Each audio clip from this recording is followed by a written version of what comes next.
नमस्कार मित्रांनो, R S अकॅडमीमध्ये आपल्या सर्वांचं सहर्ष स्वागत आहे. तर मित्रांनो, आपली जी ट्रिकी सिरीज सुरू आहे याच्यामध्ये आज आपल्याला राज्यशास्त्रामध्ये राज्यघटनेमध्ये ज्या देशांच्याकडून काही तरतुदी घेतलेल्या आहेत तर त्या तरतुदी कशा पद्धतीने लक्षात ठेवायच्या हे आपल्याला बघायचं आहे. म्हणजे भारताची राज्यघटना ज्या वेळेला लिहिली गेली त्यावेळेला डॉक्टर बाबासाहेब आंबेडकरांनी अनेक देशांच्या घटनेचा अभ्यास केला आणि मग त्यानंतर आपली भारताची राज्यघटना लिहिलेली आहे. आणि ज्या काही बाहेरच्या देशांची राज्यघटना डॉक्टर बाबासाहेब आंबेडकर यांनी अभ्यासली त्यानंतर त्यांना काही त्यामधल्या चांगल्या गोष्टी आढळून आल्या आणि त्यांना असं वाटलं की लोकशाहीच्या दृष्टिकोनातून या देशाच्या या गोष्टी आपल्या घटनेमध्ये असायला पाहिजेत. आणि मग त्यानंतर त्यांनी त्या ज्या काही तरतुदी आहेत त्या तरतुदी आपल्या भारतीय राज्यघटनेमध्ये घेतलेल्या आहेत. तर त्याच्यामध्ये आज आपल्याला फ्रान्सकडून काय घेतलेलं आहे, जपानकडून काय घेतलेलं आहे, ऑस्ट्रेलियाकडून काय घेतलेलं आहे, आयरिश किंवा ज्याला आपण आयर्लंड म्हणतो त्यांच्याकडून काय घेतलेलं आहे, जर्मनी, दक्षिण आफ्रिका, त्यानंतर ब्रिटन, कॅनडा आणि अमेरिका या देशाकडून भरपूर अशा तरतुदी आपल्या भारतीय राज्यघटनेमध्ये घेतलेल्या आहेत. आता परीक्षेला तुम्ही जर बघितलं तर जवळजवळ 150पेक्षा जास्त परीक्षा या आता MPSC मार्फत होणार आहेत. आणि तुम्हाला आता अभ्यास करत असताना सरळ सेवेचा जरी असेल तरी सरळ सेवेच्या बऱ्याचशा एक्झाम या MPSC थ्रू होणार आहेत. त्यामुळं तुम्हाला आता MPSCच्या दृष्टिकोनातून अभ्यास करणं गरजेचं आहे. आणि MPSC मध्ये प्रत्येक परीक्षेला जेवढ्या MPSCनं आतापर्यंत एक्झाम घेतलेल्या आहेत त्याच्यावरती प्रश्न आलेले आहेत. तुम्ही जर अनालिसिस बुक जर रेफर केला तर मी जी हे तुम्हाला माहिती देत आहे ही माहिती तुम्ही लोकसेवा पब्लिकेशनचं जे अप्पा बुक आहे कंबाईन अनालिसिस ते बुक जर तुम्ही घेतलं तर त्याच्यामध्ये ही तुम्हाला माहिती मिळून जाईल. आणि ही माहिती आता कशा पद्धतीने लक्षात ठेवायची, जर पेपरला याच्यावरती प्रश्न आलाच तर तो तुम्हाला अगदी जाता जाता सुटणार आहे. एवढ्या छान पद्धतीनं आपण आजचा हा व्हिडिओ कंप्लीट करणार आहे. पण तत्पूर्वी जर तुम्ही आमच्या चॅनलवर नवीन असाल तर चॅनलला लाईक करा, सबस्क्राईब करा आणि जास्तीत जास्त विद्यार्थ्यांच्यापर्यंत शेअर करा. चला मग बघूया. बघा, पहिला आहे फ्रान्स या देशाकडून काय घेतलेलं आहे तर गणराज्य घेतलेलं आहे.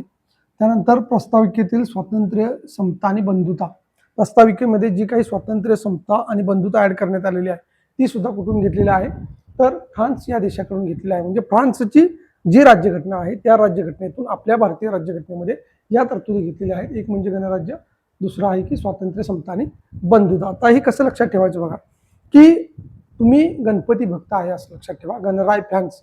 आता हा जो फ्रान्स शब्द आहे त्याला आपण थोड्या कालावधी करता काय म्हणूया, फॅन्स म्हणूया. म्हणजे जे काही गणपतीचे भक्त असतील, गणरायांचे फॅन्स असतील, तर बघा ज्यावेळेस आपल्या घरामध्ये गणराज विराजमान होतात, आपल्या घरामध्ये गणपती येत असतात, तर ते ज्यावेळी गणपती येत असतात त्यावेळेला तुमच्या घरामध्ये कसं वातावरण असतं, बंधुतेचं, समतेचं. आणि जी काही तुमच्या आजूबाजूला राहणारे लोक असतात त्यांना सुद्धा एक प्रकारचं स्वातंत्र्य असतं. म्हणजे ती तुमची आरती वगैरे सुरू असताना केव्हा येतात, तुमच्या घरातला प्रसाद घेतात, तुम्ही दुसऱ्याच्या घरामध्ये जाता, म्हणजे कोण कुणाला या ठिकाणी अडवणूक करत नाही. तर त्या ठिकाणी एक समतेचं वातावरण असतं.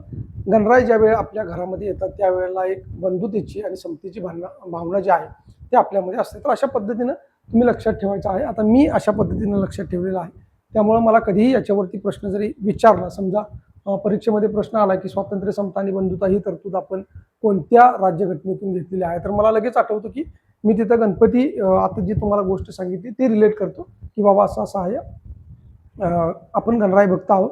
आणि ज्यावेळेस गणराय आपल्या घरी येतात त्यावेळेला आपल्या घरामध्ये आनंदाचं वातावरण असतं, समतेचं, बंधुतेचं वातावरण असतं. तर अशा पद्धतीने मी काय करतो, लक्षात ठेवतो. तर जेवढे काही गणराय भक्त आहेत, गणरायाचे फॅन्स लोक आहेत, त्यांना मी सांगतो की त्यांनी अशा पद्धतीने लक्षात ठेवायचं आहे. तर हे तुम्हाला समजलं असेल. याच्यावरती आता प्रश्न आला तर तुमचा चुकणार नाही. दुसरं बघा, जपान या घटनेकडून आपण काय घेतलेलं आहे, कायद्याने प्रस्थापित पद्धत. आता आपल्याला फक्त एकच गोष्ट लक्षात ठेवायची आहे की आपल्या भारतीय राज्यघटनेमध्ये ज्या ज्या काही गोष्टी कायद्याने सांगितलेल्या आहेत त्या कायद्याचं पालन करणं आपल्या सर्वांची जबाबदारी आहे. म्हणजे कायद्याने प्रस्थापित केलेल्या पद्धती ज्या आहेत त्या फक्त आपल्याला काय करायच्या आहेत तर जपून ठेवायच्या आहेत, म्हणजे जपायच्या आहेत. तुम्ही दुसऱ्याला सांगायचं आहे की कायदा मोडायचा नाही. जे जे काही कायद्यामध्ये सांगितलेलं आहे ते आपल्याला या ठिकाणी जपायचं आहे. म्हणजे कायद्याने प्रस्थापित झालेल्या पद्धती ज्या आहेत त्या तुम्हाला काय करायच्या आहेत, जपायच्या आहेत, त्याचं पालन करायचं आहे. म्हणजे हे सुद्धा तुमच्या चांगल्या पद्धतीने लक्षात आलं असेल. त्यानंतर बघा, ऑस्ट्रेलिया या देशाकडून आपण काय घेतलेलं आहे, एक म्हणजे समवर्त सूची, त्यानंतर संयुक्त बैठक आणि त्यानंतर व्यापार व वाणिज्य स्वातंत्र्य. तर आता हे कसं लक्षात ठेवायचं बघा, एक असं इमॅजिन करा, मी तुम्हाला प्रत्येक वेळेला मेथड ज्या सांगतो त्याच्यामध्ये राईम वर्ड मेथड असेल किंवा इमॅजिन मेथड असेल किंवा सेंटेन्स मेथड असेल किंवा कीवर्ड मेथड असेल, तर त्याच्यापैकी इथं तुम्हाला इमॅजिन करायचं आहे की समजा तुमच्या घरामध्ये तुमचे वडील आहेत आणि वडिलांचे मित्र आहेत. तुमच्या घरामध्ये तुमच्या वडिलांचे मित्र आलेले आहेत आणि त्या मित्रांची एक बैठक तुमच्या घरामध्ये बसलेली आहे. बघा मी काय सांगितलं की तुमचे जे वडील आहेत त्या वडिलांचे मित्र आहेत आणि त्या मित्रांची या ठिकाणी बैठक बसलेली आहे आणि त्या बैठकीमध्ये काय सुरू आहे तर त्यांचा जो काही व्यापार वगैरे आहे, त्यांनी जो काही मिळून कॉमनमध्ये बिझनेस काढलेला असेल तर त्या बिझनेसची चर्चा तुमच्या घरामध्ये चालू आहे आणि त्याची बैठक जी आहे ती बसलेली आहे. काय सांगितलं की तुमच्या वडिलांच्या मित्रांच्या सोबत तुमच्या घरामध्ये एक बैठक बसलेली आहे आणि त्याच्यामध्ये काय चालू आहे की व्यापाराची चर्चा सुरू आहे, त्यांच्या बिझनेस संदर्भातली चर्चा सुरू आहे. मग तुम्ही काय केलं, एक ट्रे घेतला. बघा आता ऑस्ट्रेलियामधला आपण ट्रे हा शब्द वापरूया. काय वापरूया आपण? ट्रे हा शब्द वापरूया. आणि तुम्ही त्या ट्रेमध्ये चहाचे कप घेऊन त्या बैठकीमध्ये गेलेला आहे, कारण पप्पांचे मित्र आलेले आहेत, बाबांचे मित्र आलेले आहेत किंवा तुमच्या आईचे सुद्धा असू शकतात, मैत्रिणी वगैरे. तर त्यांच्यासमोर काय केलेलं आहे, तुम्ही ट्रे घेऊन गेलेला आहे.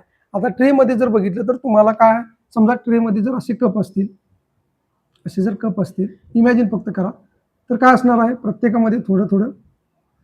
आपण बघा, आपण एखाद्याला चहा वगैरे किंवा काही जरी देत असेल ट्रेमधून, तर ते प्रत्येकाला कसं करतो की सम पातळीमध्ये देत असतो, कुणाला कमी कुणाला जास्त असं अजिबात देत नाही. तर तुम्हाला फक्त एवढीच गोष्ट लक्षात ठेवायची आहे की तुमच्या घरामध्ये तुमच्या वडिलांच्या मित्र किंवा तुमच्या आईची मैत्रिणी आलेले आहे, त्यांची एक बैठक बसलेली आहे आणि या बैठकीमध्ये व्यापारविषयक चर्चा सुरू आहे आणि तुम्ही काय केलेलं आहे की या ट्रेमधून प्रत्येकाला जे काही असेल ते सम पातळीमध्ये घेऊन गेलेला आहात, असं एक इमॅजिन करा. किंवा तुम्ही जो ट्रे पकडणार आहे, समजा तुम्ही जर असा ट्रे पकडलेला असेल तर तो जो ट्रे आहे तो ट्रे सुद्धा कसा आहे, सम पातळीवरतीच असतो. लक्षात ठेवा, आपण ज्यावेळेस असा ट्रे घेऊन जातो तो समान पातळीवरती असणार आहे, सम पातळीवरती असणार आहे, म्हणून यावरूनच तुमच्या लक्षात येईल. आता एक गोष्ट लक्षात ठेवा की यापैकी जर तुमच्या परीक्षेमध्ये कुठलाही प्रश्न आला की खालीलपैकी कोणती गोष्ट ऑस्ट्रेलियाकडून घेतलेली आहे किंवा खालीलपैकी कोणती तरतूद ही ऑस्ट्रेलियाच्या राज्यघटनेकडून घेतलेली आहे, तर ऑस्ट्रेलिया हा शब्द ज्यावेळेस तुमच्या लक्षात येईल किंवा तुम्हाला परीक्षेमध्ये दिसेल त्यावेळेला तुम्हाला अचूक ऑस्ट्रेलियामधला ट्रे हा शब्द लक्षात येईल.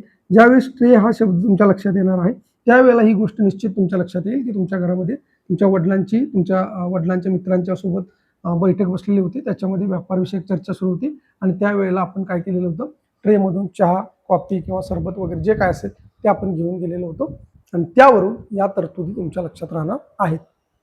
आता त्यानंतर बघा की आयरिश याला दुसरा शब्द असा आहे आयर्लंड.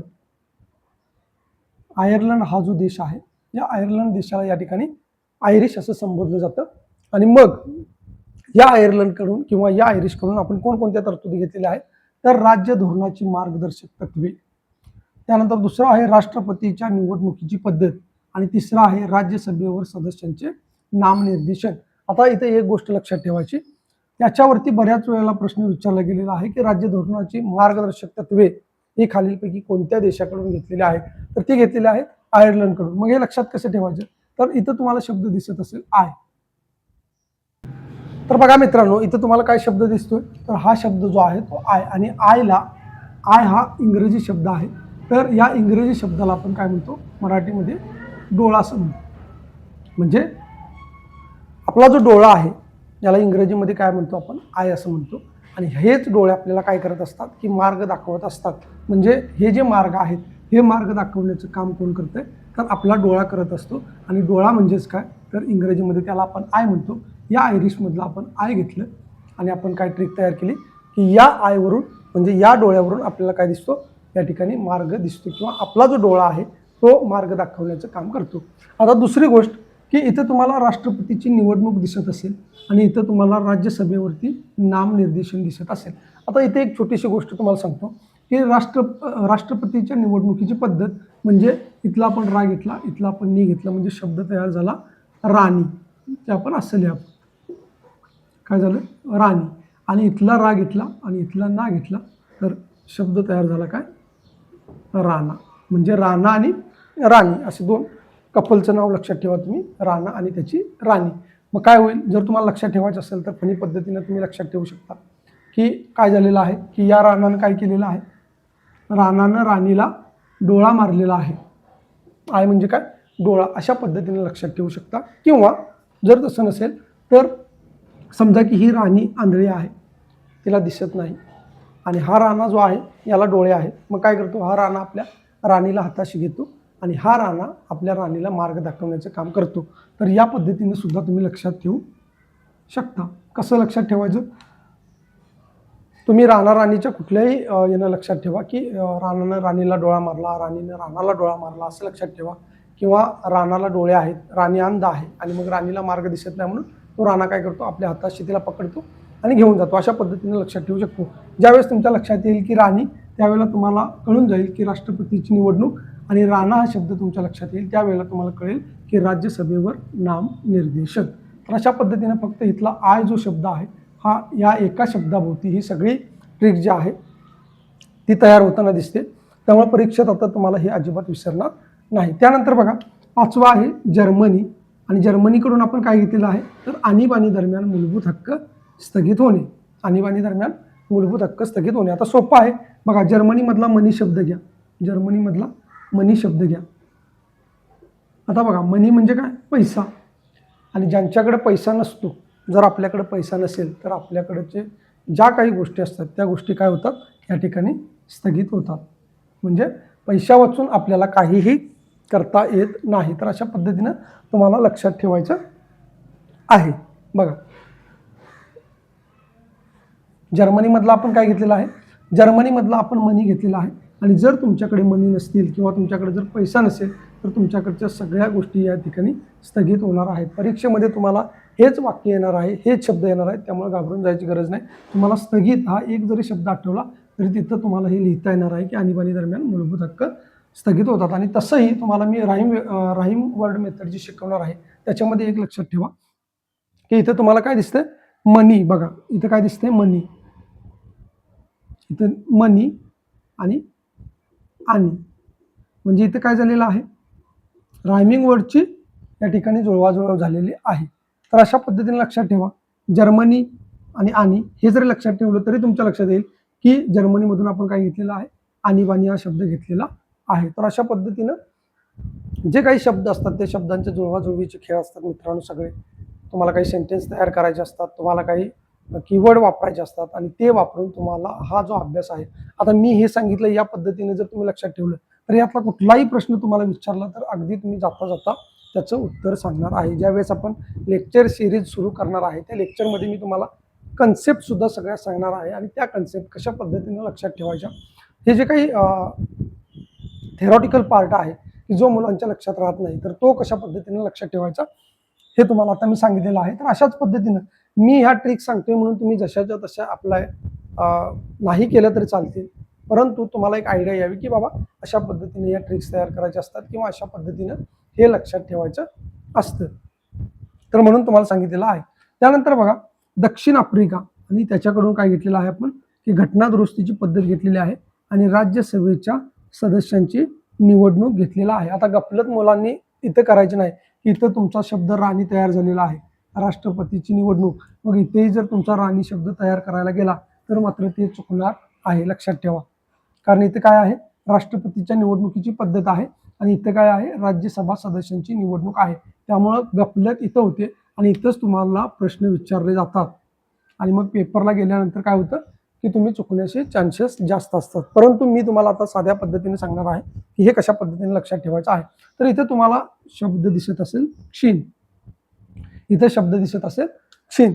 तर बघा, क्षीण झाल्यानंतर आपण काय करतो, दुरुस्ती करतो. क्षीण म्हणजे थोडक्यात काय की खराब होत आलेलं किंवा बाद होत आलेलं. समजा एखादं, आता उदाहरण सांगायचं झालं तर इथंच आपण ट्रिक्सच्या माध्यमातून सांगूया की एखादी निवडणूक जर आली, समजा आपल्या गावामध्ये एखादी निवडणूक आली, तर निवडणूक येण्यापूर्वी आपल्या गावातले जे काही सदस्य मंडळी असतात, जे की पुढच्या इलेक्शनला उभारणार असतात किंवा जो काही त्या गावचा सरपंच असतो, तो काय करत असतो की गावामध्ये ज्या ज्या गोष्टी क्षीण झालेल्या आहेत, म्हणजे गटार असतील, रस्ते असतील किंवा इतर काही तुमचे पोलवरच्या लाईट वगैरे असतील, तर या ज्या क्षीण झालेल्या गोष्टी आहेत, म्हणजे ज्या खराब अवस्थेमध्ये आहेत, त्या गोष्टी दुरुस्त करण्याचं काम कोण करत असतो, तुमचे जे काही निवडणुकीसाठी उभारणारे उमेदवार असतील किंवा गावचा सरपंच असेल किंवा पुढच्या पॅनलमध्ये ज्यांना ज्यांना उभारायचं आहे ते लोक काय करत असतात, या गोष्टी दुरुस्त व्हाव्यात म्हणून प्रयत्न करत असतात. तर यावरून तुम्हाला लक्षात ठेवायचं आहे की ज्या गोष्टी क्षीण झालेल्या आहेत गावामध्ये त्या गोष्टी दुरुस्ती करण्याचं काम केलं जातं, कारण का, निवडणूक डोळ्यासमोर ठेवून. तर अशा पद्धतीने मित्रांनो आपण हे बघितलेलं आहे. आता पुढच्या लेक्चरमध्ये आपल्याला ब्रिटनकडून काय घेतलेलं आहे, कॅनडाकडून काय घेतलेलं आहे आणि अमेरिकेकडून काय घेतलेलं आहे हे सुद्धा बघायचं आहे. हे सुद्धा अगदी जाता जाता तुमच्या सहज पद्धतीनं लक्षात राहणार आहे. जर ट्रिक्स आवडत असतील तर नक्की चॅनेलला फॉलो करा. त्यानंतर तुमच्या कमेंट ज्या काही असतील त्या कमेंट बॉक्समध्ये सांगा आणि तुम्हाला जर काही या संदर्भामध्ये सुचत असेल तर ते सुद्धा तुम्ही कमेंट बॉक्समध्ये सांगायला विसरू नका. धन्यवाद.